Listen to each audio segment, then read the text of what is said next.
another episode for the, what's today, 21st of March, 2015.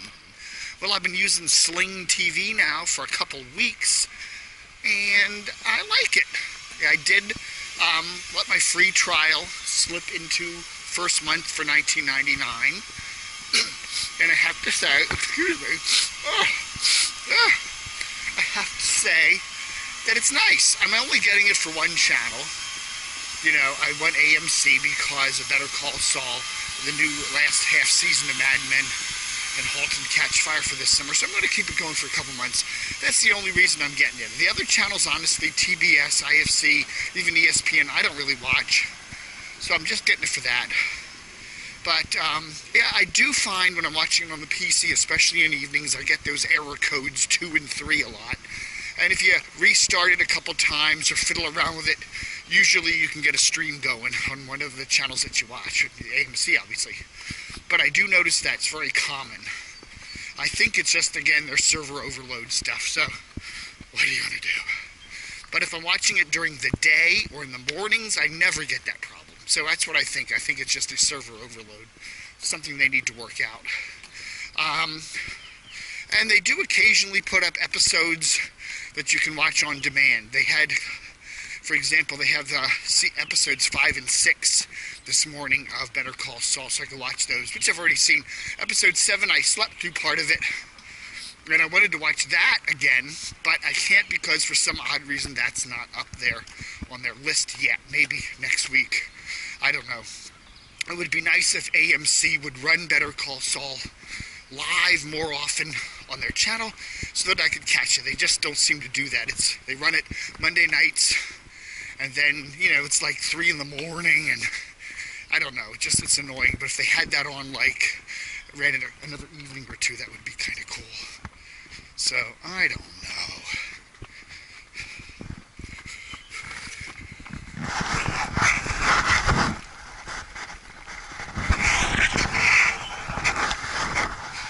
And the other big news, I guess, is the fact that SlingTV is going to be adding a couple more channels. They made a deal with the A&E networks. So I presume by April or so, we'll be getting A&E, History 2, H2, and a couple other of their channels. And then they're adding stuff to some of their $5 extra packages. But as far as I'm concerned, all I want is A&E through the next couple weeks to watch Better Call Saul and Mad Men especially. So, you know, I figure by the end of the summer or whatever, I'll probably exit. You know, but I'm saying that's the way things are going today. People, I think, are going to be buying smaller packages of TV channels online specifically for what they want. The day of having to pay, you know, for example, FX. I was reading a nice thing about FX the other day about the Americans, which I'd like to see. That's another show I'd like to see, but, you know, you can't get FX in one of these online packages, so that'd be nice if they added that to SlingTV, but apparently, you know, the Fox is whatever. But anyhow, they make it hard to watch that. You have to subscribe to, like, the expanded basic package on your cable, which is like the $80 or $90 just to get FX on a lot of systems. And it just ain't worth it for one show that I want to see. You know, I think the day and the age of people paying a lot of money, $60, $70, $80 for a package of hundreds of channels is coming to an end. And I think what's going to happen now, yeah, the channel price is going to go up, but you're only going to be paying for the channels you want. One way or another, we're going to get to that model, okay? Whether that's online or whether cable systems will finally get the word and do that too, and let you just say, okay, here's our list of channels. You can you can get a package of them for $90 or whatever, or you can just pick them a la carte, whatever you want to watch. And then we'll give you a per channel price, and you can add it up and make your own package.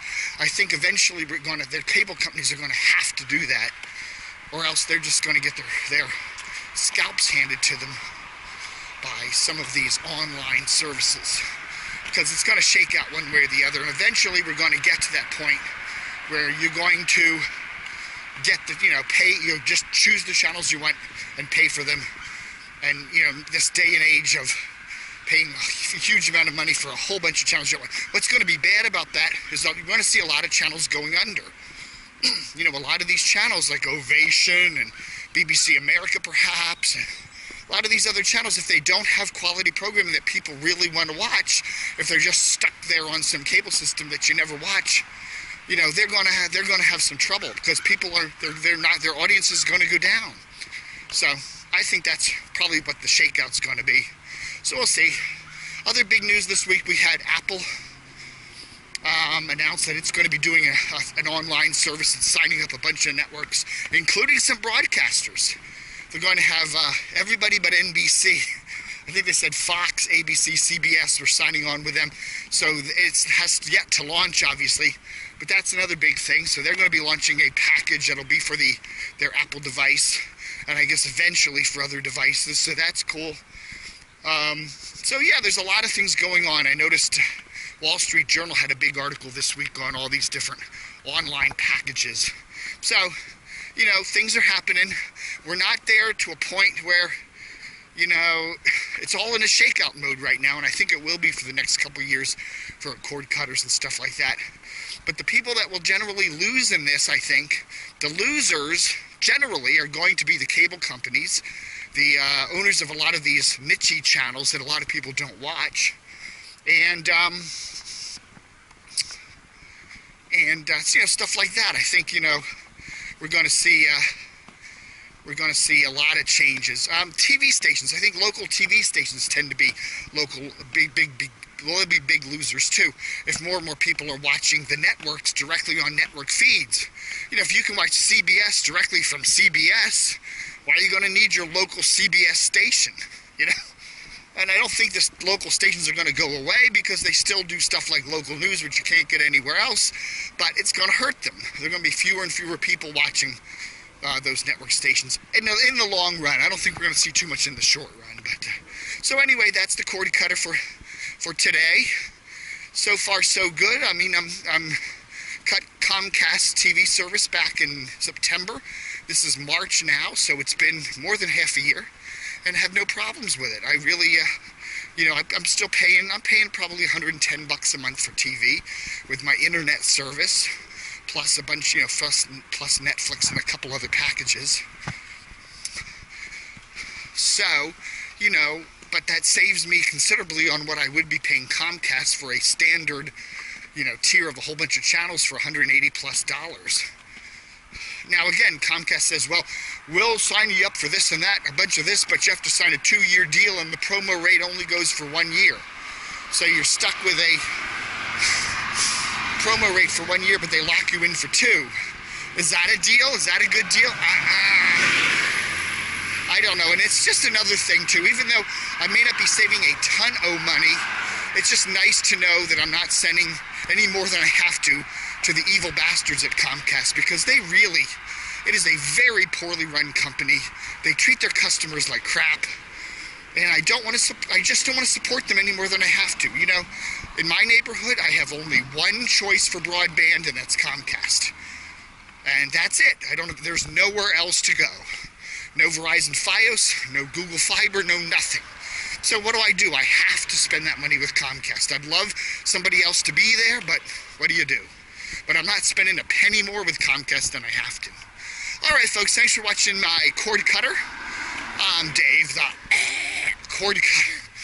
It's the 21st of March, 2015. Thanks for watching.